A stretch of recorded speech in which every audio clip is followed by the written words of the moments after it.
is healing. Yeah. 99.9 WEFM. WhatsApp us or call us at 457-9997. Rise and shine. Let's get ready to take on the day. Activated Mornings on WEFM 99.9 is on now.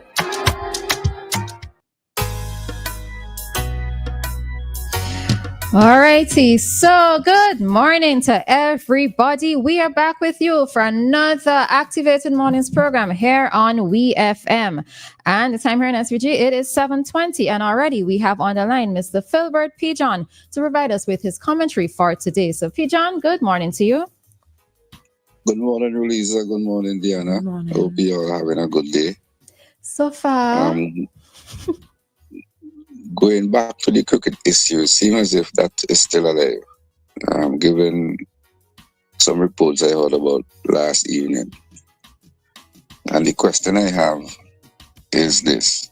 Is Vincent and the Grenadines adequately ready to host international cricket?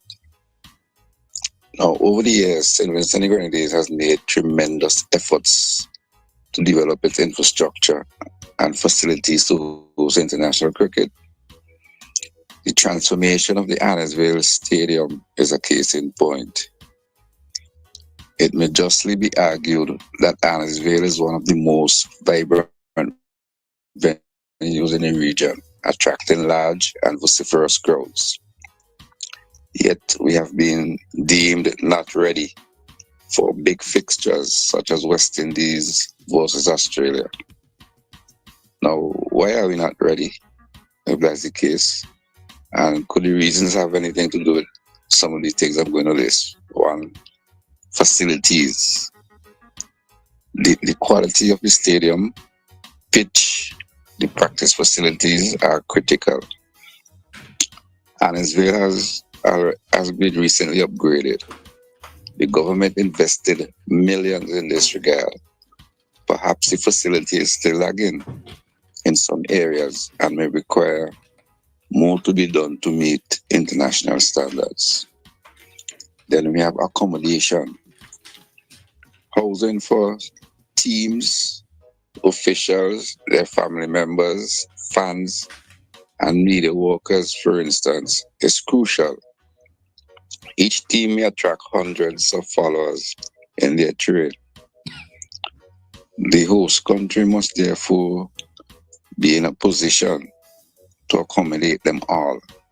Reportedly, this is one of the deficiencies that may still plague St. Vincent.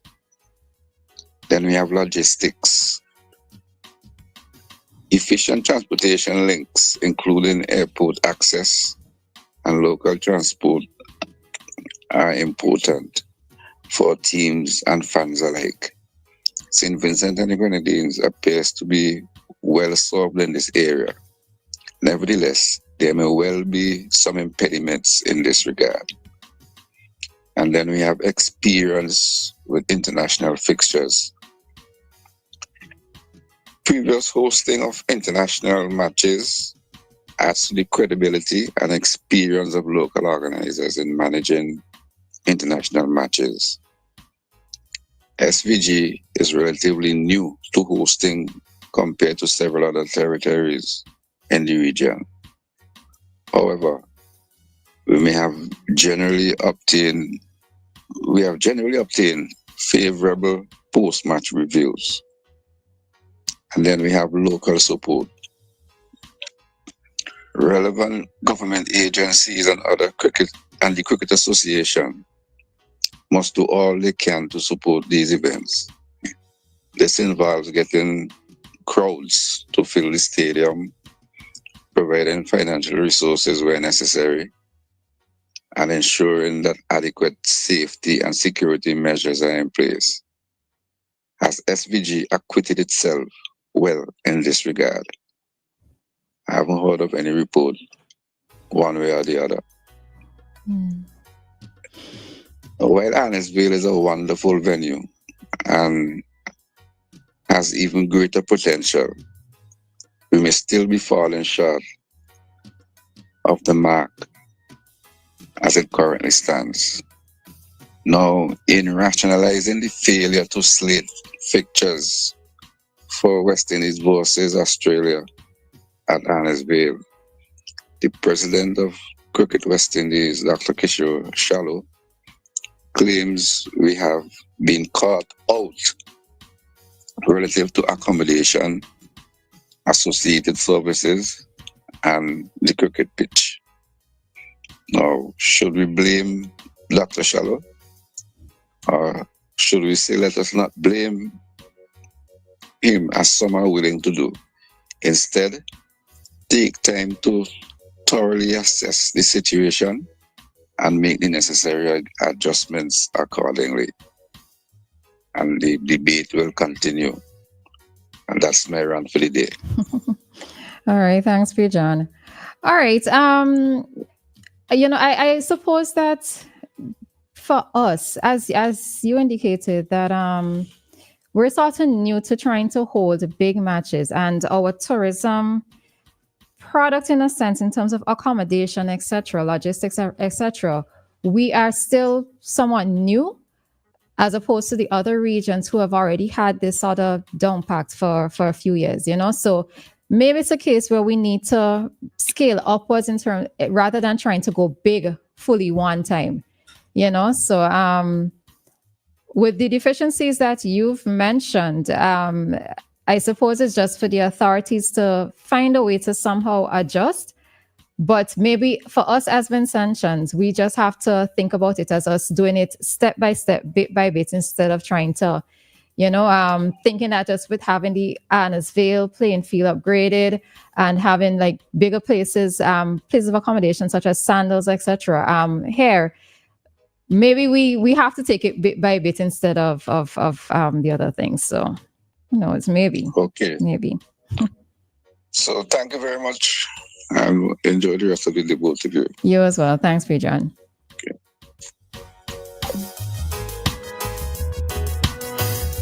And that was today's commentary with Peejohn. And his question was, is SVG ready for big international cricket matches? All right, and we have a caller. Hi, caller. Good morning. Hey, good morning. Morning. You're a young lady, sorry. Dianna. Yesterday, me and some other guys had the same conversation, right? Mm-hmm. And it all goes back to when the government had now started to upgrade the Annisvale playing field. And then here, some of the same OPs was talking about too much money and boarding for taxpayers, and what you're seeing in long run. You see how we're going in the long run. Mm. And then it all comes down to when we talk about the Marriott or the hotels. So we now seeing the backlash. No, so? Mm. That's giving up. Yeah. Okay. So the investments that the government really want to do, it ain't bad at all. Because in the long run, it will pay off. Agreed. If you understand what I do. I agreed. Yes. Agreed. Right. Okay. Yeah. All right. I'm listening to. All right. Lovely. All righty. All right. So we have until Dianna for the morning. Dianna, good morning to you. Good morning, everyone. Good morning, Roleza. I am here. I am listening on the conversation. Now, and one thing that Peejohn mentioned, well, one of the things he listed was the crowd. And I think that, getting the crowd is not an issue. I think we've seen that people who love the cricket will always go out to watch their cricket matches. Accommodation. I don't know how the walk-ins of these things are. I don't know anything about the behind the scenes work, but I feel like we have quite a bit of hotels and guest houses and these sort of places of accommodation. Now, I don't know if it is that their ratings are not, well, some of them, the ratings aren't high enough to... like 5-star? Yeah, but I feel like space shouldn't really be an issue because we have quite a number of those places here. Perhaps it's just the ratings. I don't know. It might more be a matter of logistics because yes, while accommodation is available, even if, let's say, we use more of the boutique hotels, remember that this would now incur more transportation because everybody would not be able to stay at, and as was disclosed in the response from Dr. Shallow is that in terms of the Australians, they come with their families, right? So you would not have enough persons probably being able to stay at just one particular hotel. So then this means that they're going to have a lot more transportation if you're going to have persons scattered in different places. So, listen, I always think that, okay, so when problems present themselves, it's just for us to find a way around them, right? But the thing of it is just finding a way around these type of problems is going to cost money and it's not going to be overnight, right? So we just have to, we are emerging. I would say in terms of having big international matches, we are emerging. Our tourism product is emerging. And many persons would admit that we are behind many of the other countries within the region. So we're just going to have to take it bit by bit. All right. So that's it. That's it on that one. All right, so let's just quickly remind folks that today is D-Day. D-Day. All right, so for those persons who just need a little reminder that the COVID-19 vaccine mandate appeal ruling will be given today. Today. All right. So I think many of us will be looking forward to hearing what the outcome of this ruling is going to be. I know that there's an article on Eyewitness News where it says that the president of the teachers union, he says that they're not giving up on the vaccine mandate case. So he says that while they are expecting to be victorious, if it means that they have to take it quite up to the level of the Privy Council, that they will do so. However they find the money, they know the membership going to stand behind them, but they will take it right up to the highest level for us.